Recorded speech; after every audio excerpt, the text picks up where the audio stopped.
Good evening. Neil Cavallaro, Superintendent of Schools, 355 Main Street is our offices in West Haven.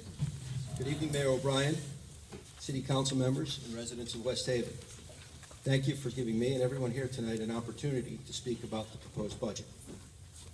We're finding ourselves in a situation that's been on the horizon for some time now. It's one in which the city has become too dependent on state funding for its school system and is now seeing some of those revenue sources being flat funded or drying up. I've emphasized that risk of relying on grants over the last several years, but nothing seems to have changed. To add salt to that wound, federal funds are not increasing, but rather decreasing as family and student needs increase. Now we're seeing the consequences of supplanting our operating budget with state funds and being told by the state for the first time in years that we should expect no increase in Alliance District grant or ECS money for next year. And that's really what's been sustaining us over the last several years. And again, I want to drive that point home, and I hope it's something that I've emphasized and you guys are now becoming aware of it. Financial challenges are, of course, not new to West Haven. And when faced with them previously, we've made difficult and unpopular decisions. We've done this without hurting the quality of education we provide, and that's a credit to our talented teachers, staff, and administrators. Now the school district is looking at how it will meet its needs with a $900,000 increase for next year, when it needs almost $3 million to keep its current staff level and programs and introduce a district-wide all-day kindergarten program, a priority of both the Board of Education and, as the administration just mentioned as well. The $900,000 is certainly meaningful and a significant amount of money, and we're appreciative of that funding, but it doesn't help our district progress towards a better educational system. I hate to think of where it would be now if it weren't for the Board of Education's fiscal responsibility over the last several years and the challenging decisions that we made, as well as the additional assistance we received from the state and federal government.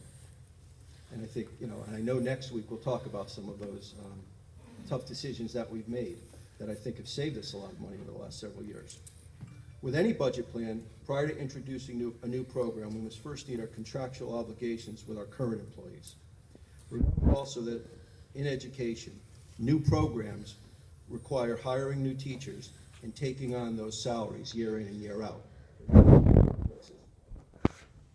But with any budget increase, the city has proposed current contractual.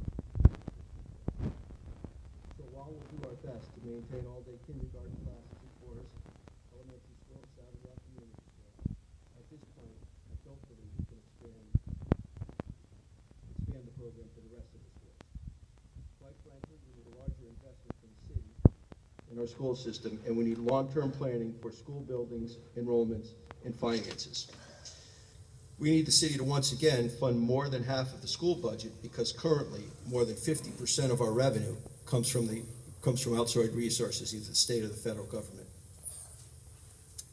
By now we've reviewed our request, and as you know, by now you have reviewed our request, and you know that over the past decade, the city's contribution to the education budget has only increased by $1.4 million. I'm going to repeat that. Over the last 10 years, the amount of money the city contributes to the school system has gone up by only $1.4 million. Meanwhile, the state's contribution to our district has risen by $9 million, and those funds come with strings attached and are limited to how they can be used at the schools. You can clearly see how dependent we've become on the state to support our operating budget. Our city has to recommit into investing in our schools and the education to our children and reverse that trend. We also simply can't continue to choose a number each year and hope our educational plans fit within that limit. And believe me, I don't envy Mayor O'Brien nor the previous administrations who had to do the same thing. Those are not easy choices to make. That might have worked in the past, but it doesn't anymore.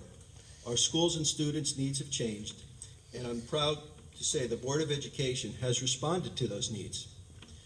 Colleges and employers are expecting students to graduate with higher levels of skill, so we've increased rigor in the classroom and provided more chances to experience college classes. More students need specialized services when it comes to learning English or keeping up with other subjects, and we've built interventions in sessions, into daily sessions each day. We're educating more students who require special education. The bar has been raised across all grades, including kindergarten and first grade, which is why we believe all-day kindergarten is so important. Finally, we've begun to offer more competitive wages to our teachers after hearing concerns from so many in West Haven that we weren't retaining the best and the brightest educators due to a Lowe's wage scale. That kind of investment costs money. Take a look at the needs of our students, staff, and schools, and understand what the Board of Education budget really means for our school district and for West Haven's future. Once again, we respectfully ask for an increase that's higher than $900,000 in next year's education budget to continue advancing teaching and learning throughout the district. This would allow the Board of Education to not only maintain existing programs, staff at high levels and low class sizes, but possibly to continue the momentum we've built with the all-day kindergarten at the 2 schools this year. As we face demands of the 21st century, as we face the demands of 21st century learning and see increases in expectations for our students, we need to do more to prepare our children for the future. Our school district needs to advance beyond what we're doing. The current budget leaves us below the status quo, and given the fast pace of education today, that truly means you're going backwards. We can't settle for that, and our students shouldn't have to either.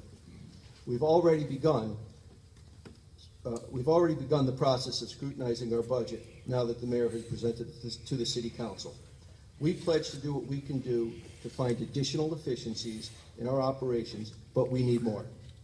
I believe that by working as partners with the administration, with the city council, we can continue providing a high-quality education for all of West Haven's youngest residents and support the amazing work that our teachers and administrators are doing to challenge, educate, and motivate students on a daily basis. Thank you for your time tonight, and I look forward to working with you, the administration, and anybody who wants to come in and see us and help us see what we can do to run a better, more efficient operation that will allow us to put more money towards instruction. Thank you. Thank you, Superintendent